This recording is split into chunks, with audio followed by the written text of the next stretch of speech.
Fala, meu jovem. Hoje vamos falar um pouco sobre vírus e doenças virais, as famosas viroses. A denominação virose ela é apenas uma denominação genérica para qualquer doença causada por vírus. Antes de iniciarmos, vai na descrição, baixa a apostila, imprime e vamos começar. Inclusive, os slides também estarão disponíveis na descrição para download. Então vamos iniciar, vamos falar um pouquinho sobre a estrutura viral.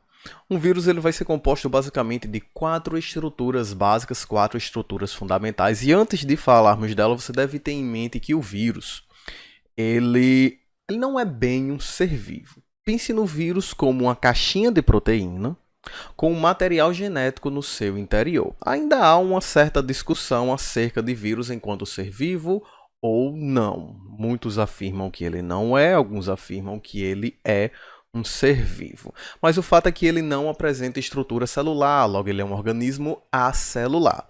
E isso o caracterizaria como não sendo um ser vivo, uma vez que não possui a estrutura morfológica e fisiológica básica da matéria orgânica básica do ser vivo, que é a presença da célula.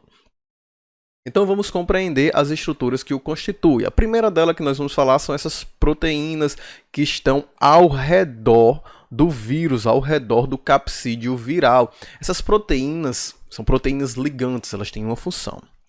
Um vírus ele só é capaz de infectar a sua célula-alvo. Atenção para essa palavrinha, célula-alvo. Se você tiver uma gripe, o vírus da gripe ele não vai, por exemplo, infectar sua pele. O vírus da gripe ele não vai, por exemplo, infectar seu estômago. O pessoal tem até, neném, o cabrito engoliu o muco, né? O catarro. Não tem problema, vai para o estômago, vai ser digerido, o vírus vai morrer. Óbvio que isso não deve ser feito porque nesse processo ele passa pelas vias aéreas, podendo causar uma nova infecção. Mas enfim, quanto a isso não há problema porque, como eu disse, o vírus ele só pode infectar a sua célula-alvo. Um vírus da gripe só vai infectar vias aéreas, a garganta, cavidade nasal, os pulmões. Isso porque essas proteínas elas são especializadas no reconhecimento dessas estruturas, sendo, portanto, incapaz de reconhecer qualquer outra estrutura além da sua célula-alvo.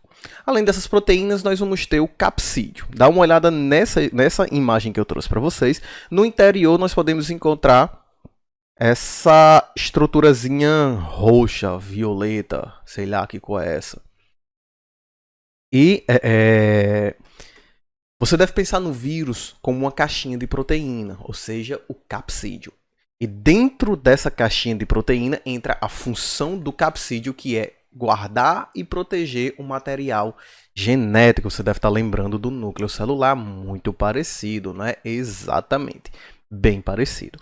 Então, ela armazena o genoma viral, que pode ser DNA e pode ser RNA. Então, tanto temos vírus de DNA como temos vírus de RNA.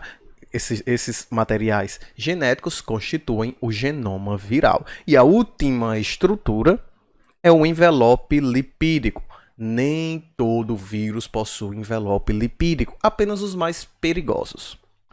A maioria dos vírus que nos causam infecções, como influenza, que é o vírus da gripe, como o HIV, que é o vírus da AIDS, esses vírus são envelopados. Ok? Então a gente chama de vírus envelopado aqueles que apresentam envelope lipídico. Esses são os vírus completos, apresentam as 4 estruturas virais. Nós temos vírus incompletos, que apresentam apenas 3 estruturas virais. Esses são mais fáceis do nosso corpo reconhecer, do nosso sistema imunológico reconhecer e aniquilar. Ao passo que vírus que apresentam envelope lipídico, uma vez que esse envelope lipídico mimetiza a membrana, ele imita a membrana celular, nossas células se confundem, tendo dificuldades de identificá-lo como um agente invasor. Portanto, acabam não atacando esse vírus e ele consegue causar um estrago até finalmente ser identificado. Ok, pessoal? Então, essas são as 4 estruturas que constituem o vírus. Indo adiante, nós vamos falar agora sobre os tipos virais.